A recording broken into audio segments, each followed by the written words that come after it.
Breaking news, everyone. The S&P 500 has officially hit an all-time high, crossing the 5,000-point threshold just moments ago as the market... Breaking news. The S&P 500 just hit an all-time high. Wall Street is celebrating. Champagne is flowing. The economy must be booming, right? But here's what they're not showing you. That same $200 that used to fill your grocery cart, it now barely covers the essentials. Milk, eggs, bread. Half a cart, $200. The stock market is at record highs. Your purchasing power is at record lows. Both of these statements are true. What if I told you these two facts aren't contradicting each other? What if they're connected? What if the stock market isn't actually rising? What if your dollar is just falling? I'm a system architect. I spend my time diagnosing broken products, finding the errors in complex systems. And when I look at the American economy, I see a critical design flaw. Today we trace the money. From the Federal Reserve printing press, to Wall Street trading floors, to your empty grocery cart. And we answer one question. Who designed this system, and who was it designed to benefit? Let's find the error. Let's start with something you've already noticed, but maybe couldn't explain. Walk into any grocery store, pick up a bag of Doritos. Same brand you've been buying for years. Same shelf. Same bright orange bag. Same price tag. 2020. 14.5 ounces for $4.99. 2024, 9.25 ounces for $4.99. Same price, 36% less product. You didn't get a deal. You got something else entirely. And this isn't about Doritos. This is about everything. Your toilet paper. In 2010, a roll of Charmin had 264 sheets. Today, 150 sheets. You're literally getting significantly less product for the same price. Your ice cream. They used to call it a half gallon, 64 ounces. Now it's called 1.75 quarts. Know how much that is? 56 ounces. 13% less ice cream, same freezer space, same price. They even changed the name on the package to obscure the reduction. Gatorade, 32 ounces down to 28. Coffee, 16 ounces down to 12. Cereal boxes, 19 ounces down to 16. Candy bars, 220 grams down to 200. Everything is smaller. But here's the really clever part. They don't just make it smaller. They disguise it. The bag stays the same size. They just add more air. Chip companies call this slack fill. You might call it something less polite. They change the container shape, make it taller and thinner so it looks the same on the shelf. Your brain doesn't notice. They redesign the packaging. New look, fresh branding, same product, 30% less inside. And sometimes, they don't shrink the size. They downgrade the ingredients. Real butter becomes palm oil. Cane sugar becomes corn syrup. Chocolate becomes chocolatey flavor. Economists call this skimpflation. I call it a rather elegant way to reduce costs without changing the price tag. Let me give you the numbers. 2020, $147 filled your cart. 2024, $203 buys you half a cart. You're not imagining this. Your dollar buys roughly 30 to 40% less than it did 4 years ago. But here's what the government reports.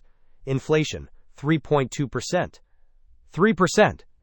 You're experiencing something closer to 78% increase in real costs for 40% less product, and the official number is 3%.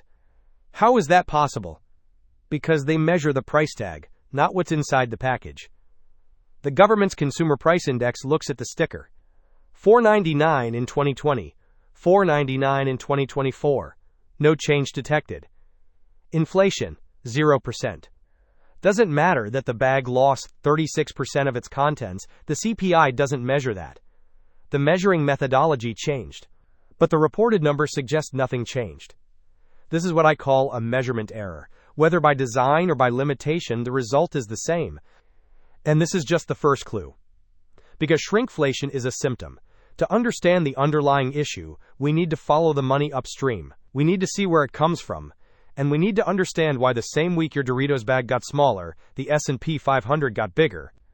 That appears to be connected. There is a pipeline, money flows through it, and you need to see where you are in that pipeline. Let me show you the blueprint. Imagine money like water. When the government prints money, it doesn't rain down equally on everyone like some kind of economic baptism. It flows through a system. A very specific system, top to bottom. Let me show you how this pipeline works. Step 1. The source. The Federal Reserve creates money, not physical bills mostly, digital money.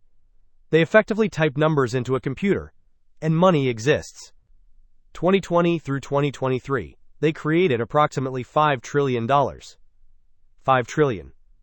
That's more money created in 3 years than in roughly the previous 30 years combined. But here's the thing that often goes unnoticed. That money doesn't reach you first. It doesn't go to small businesses. It doesn't go to workers directly. Step 2. The banks. The money goes to the large financial institutions, J.P. Morgan Chase, Goldman Sachs, Bank of America, Citigroup. These banks can borrow this freshly created money at near 0% interest. In 2020 and 2021, the interest rate was 0.25%. Let me put that in perspective. Imagine borrowing $1 billion and only paying $2.5 million in interest per year. That's 0.25%. You can't access that deal. Your credit card charges you 22%. Your car loan is 7%. Your mortgage is 6.5%. But if you're JP Morgan, 0.25%. They're positioned at the top of the pipeline. The water is clean. The interest is cheap. The money is fresh. Step 3. Wall Street. The banks don't keep that money. They lend it out. To hedge funds, to private equity firms, to large institutional investors. These entities borrow billions at cheap rates. And what do they tend to buy? Assets. Stocks. Real estate. Bitcoin. Art. Farmland. Anything that holds value. Let me show you what happened. March 2020, COVID hits, the economy crashes, the S&P 500 falls to 2,200. The Federal Reserve responds. They announce unlimited quantitative easing, translation, unlimited money creation capacity. What happens next? 18 months later, the S&P 500 hits all-time highs, 4,000, then 5,000, now 6,000. Did companies suddenly get twice as productive? Did innovation explode? Not exactly. Corporate profit margins are largely unchanged from 2019, roughly the same 8%. So what changed? One interpretation, the dollar got weaker. It takes more dollars to buy the same share of stock. That's not necessarily growth. That could be inflation. And the people positioned at the top of the pipeline? They had the opportunity to borrow cheap money and buy assets before the inflation materialized. Step 4. You receive the money 12 to 18 months later, maybe, if you're fortunate. Your employer gives you a 3.6% raise. Congratulations. You're doing well. Meanwhile, real cost increases approached 60% over that period. You got a 3% raise. You experienced roughly a 60% cost increase. By the time the money reaches you at the bottom of the pipeline, it's already been distributed. It's already been devalued. The people at the top bought assets when dollars were relatively cheap. Those assets are now more expensive. And you're buying groceries with inflated, devalued dollars. Let me give you a real example. Larry Ellison, Oracle founder. Net worth in 2020, approximately $65 billion. Net worth in 2026, roughly $120 billion, up 85%. Your savings account in 2020, let's say $10,000. Purchasing power in 2026, approximately $6,000 in real terms, down 40%. Same economy, same time period, different positions in the pipeline. Now, economists have a name for this phenomenon. It's called the Cantillon Effect, named after Richard Cantillon, an economist in 1755 who observed that when money is created, it doesn't affect everyone equally. The people closest to the money creation process benefit first. Everyone else experiences the inflation later. I call it something simpler, the money pipeline. Money flows downhill. The people at the top receive it first. By the time it reaches you, it's been diluted. Let me give you an analogy. Imagine you're playing Monopoly. Standard game. Everyone starts with the same amount of money. Now imagine halfway through the game, the banker secretly gives his friend an extra $1 million. What happens? That friend buys all the properties, builds all the hotels, you land on boardwalk, you're bankrupt. Did you play badly? No. Did you make mistakes? Maybe, but that's not the primary reason you lost. You lost because the rules were effectively changed in the middle of the game and you weren't informed. That's the Cantillon Effect. That's the money pipeline. This isn't speculation. This is observable economic behavior. Money flows from the creation source outward. From the Federal Reserve to the banks to Wall Street to you. And every step it takes, it loses purchasing power. By the time it reaches your paycheck, the inflation has already occurred. The assets have already been purchased. The opportunity has passed. You're not late to the party. The invitation was never extended to your tier of the system. So let's go back to the original question. Why is the S&P 500 at an all-time high?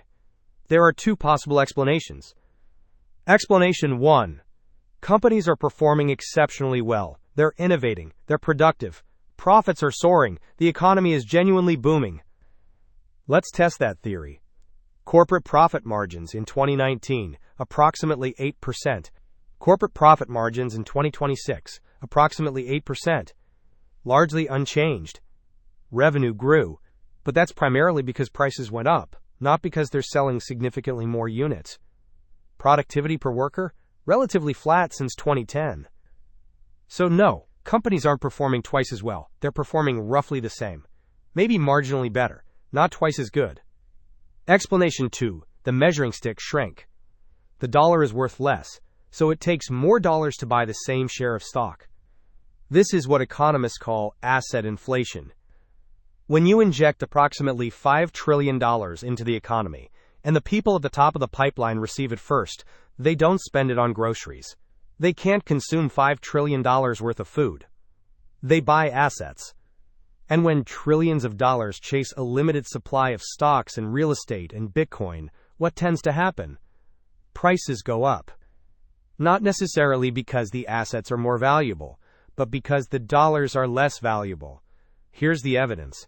Since 2020, 3 categories went up dramatically: stocks, real estate, Bitcoin. 3 totally different asset classes. One is productive companies, one is physical land, one is digital code. What do they have in common? Nothing, except they all get measured in dollars. And when the dollar loses value, all 3 tend to go up at the same time. That's not necessarily a bull market in assets. That could be currency debasement. Want more evidence? Look at gold. Gold doesn't do anything. It just exists. It's the same element it was 1,000 years ago. In 2020, gold was approximately $1,800 an ounce. Today, it's roughly $2,700 an ounce. Did gold suddenly become 50% better at being gold? No. One interpretation: the dollar became 50% worse at storing value. Now here's the interesting part. If you measure the S&P 500 in gold instead of dollars, it's barely up at all. It's relatively flat since 2020. The stock market isn't necessarily booming. Your currency is depreciating. Slowly, quietly, but measurably. Let me show you the complete loop, the full system. Government creates money, approximately $5 trillion. Cantillon Effect begins. Banks access it first at near 0% interest. Wall Street borrows it and buys assets. Asset prices increase substantially. S&P 500 roughly doubles. Meanwhile, you get a 3% raise. Your groceries cost 60% more. Your Doritos bag is 36% smaller. The S&P 500 isn't necessarily booming. Your dollar is depreciating. And your grocery bill is part of the evidence. So why does this happen? Why does the dollar keep losing value? Because the government continues creating money. Why do they keep creating it? Because they spend more than they collect in taxes. The deficit for 2023, approximately $2 trillion. They had to create money to cover it. Why don't they just stop spending so much? Because in 1971, they removed the constraint. Before 1971, the dollar was backed by gold. $35 equaled 1 ounce of gold, fixed. If you wanted to create more dollars, you needed more gold. That was the brake on the system. In 1950, the average house cost approximately $7,000. The average salary was roughly $3,000. A house cost about twice your annual salary. A college degree cost approximately $400 a year. You could work a summer job and largely pay for school. One income could support a family of 4. Then, August 15, 1971. President Nixon goes on television and announces, "We're temporarily suspending the convertibility of the dollar into gold." Temporarily. 55 years later, we're still temporarily off the gold standard. What happened? Overnight, the constraint was removed. The Fed could create money without gold backing. And they did. Housing prices, up approximately 800%. College tuition, up roughly 1,200%. Healthcare, up approximately 600%. Your wages, up roughly 120%. You're working harder, you're more productive, but you're falling behind. Not because of personal failings, not necessarily because of bad choices, because the system parameters changed. Old system, gold represented a hard limit on money creation. New system, no gold backing, no hard limit, theoretically unlimited creation capacity. We traded your stable dollar for the government's expanded borrowing capacity. The government gained the ability to borrow extensively, spend extensively, with fewer immediate consequences. You experience persistent inflation. This isn't necessarily a malfunction, it's arguably how the system was redesigned to operate. It's just not designed with your purchasing power as the primary priority. You're not bad with money. The dollar is designed to depreciate over time. You're not failing to keep up with the stock market. The system operates in a way that tends to exclude wage earners from certain wealth accumulation mechanisms. So what's one possible response? Many people become what I call glitches in the system. First, some reduce cash holdings. Cash tends to lose value at the bottom of the pipeline. Many consider assets instead. S&P 500 index funds, real estate when accessible, Bitcoin if understood, various options beyond dollars earning 0.5% while inflation runs higher. Second, some maximize tax-advantaged accounts, 401k contributions. The same tax structures the wealthy use are often available at smaller scales. Larry Ellison's strategy of borrowing against stock rather than selling it? You can apply similar principles proportionally. The mechanisms are public, they're just not widely advertised. Third, understanding the framework helps. You can't opt out of inflation. The pipeline exists whether acknowledged or not. But you can potentially adjust your position within it. You can choose to remain where currency depreciation hits hardest. Or you can potentially move closer to where assets appreciate. That's one approach to navigating the money creation system. I'm a system architect. My job is to identify errors, not necessarily to fix them. The S&P 500 is at an all-time high. Your purchasing power is at multi-decade lows. Both can be true, because the measuring instrument has changed. The pipeline is observable. The Cantillon Effect is documented. The asset inflation is measurable. And your shrinking Doritos bag is part of the evidence. Now that you can see the pipeline structure, the question is yours to answer. Will you remain positioned where currency depreciation affects you most directly? Or will you consider moving closer to where assets tend to appreciate? The system likely won't change, but your position within it potentially can. I'll be back with another system hack. This is US Cheat Code. End of report.